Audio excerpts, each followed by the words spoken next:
Abdullahi ya fidda ran ci gaba da rayuwa saboda halin da yake ciki na tsananin ciwo. Bayan an kira masa dan uwansa Aminu, sai ya ce, kanina, ina so na baka amanar Muawiya, Nuruddin da kuma dukiyarsu. Ka rike su amana har lokacin da Allah zai sa su girma, sai ka mallaka musu dukiyar gadonsu. Sai ya ce, yaya, insha Allah zan rike amanar da ka bani.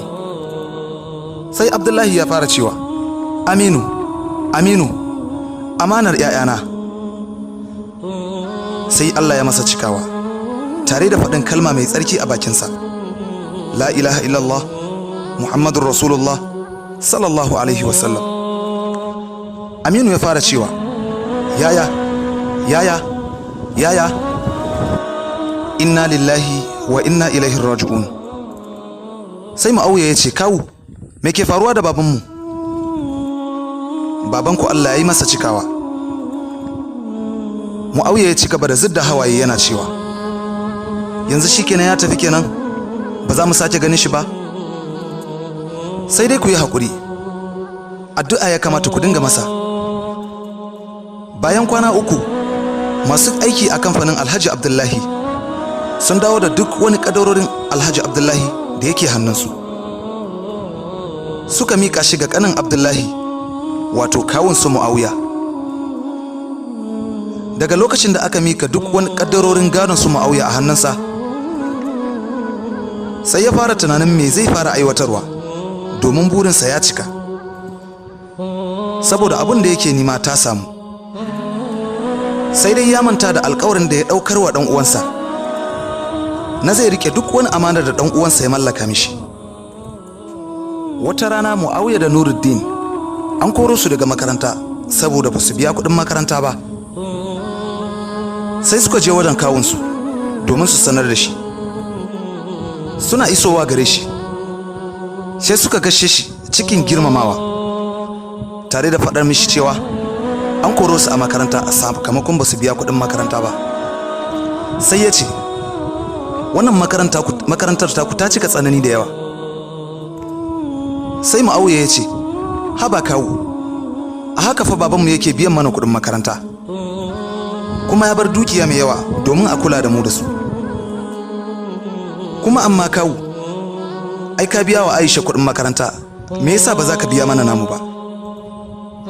Sai Aminu ya ce, Muawiya, na lura baka da kunya, raini za ka yi mun? Kawu, ba haka ba ne, kai mana adalci mana. A tsakaninmu ka daina nuna bambanci.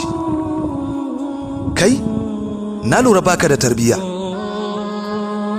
saboda haka makarantar an fasa daga yau.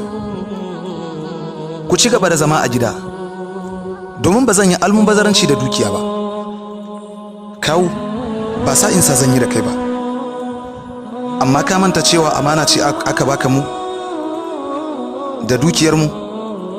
Kawu, me za ka gaya wa Allah akan amanar da ka ɗauka ma mahaifinmu?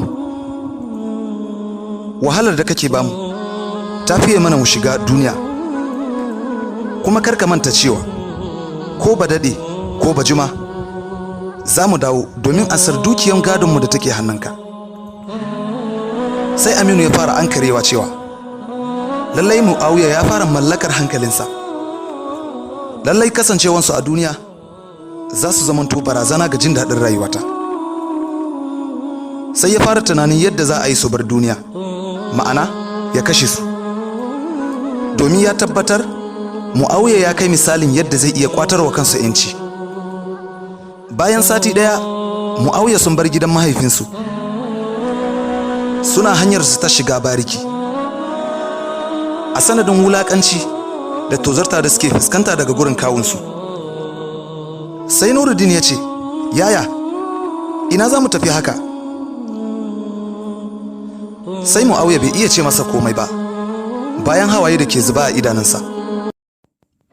A nan muka kawo ƙarshen labarin gadonmu, zango na 2. Domin sauraron zango na ƙarshe idan ya fito, kana iya bibiyar mu ta wannan nambar 081 66 48 16 40. 'Yan uwa, kada ku bari a baku labari, domin a wannan zango na ƙarshe shine za mu fahimci ya makomar Aminu ta kasance a bisa cin amanar da yi. Wassalamu alaikum.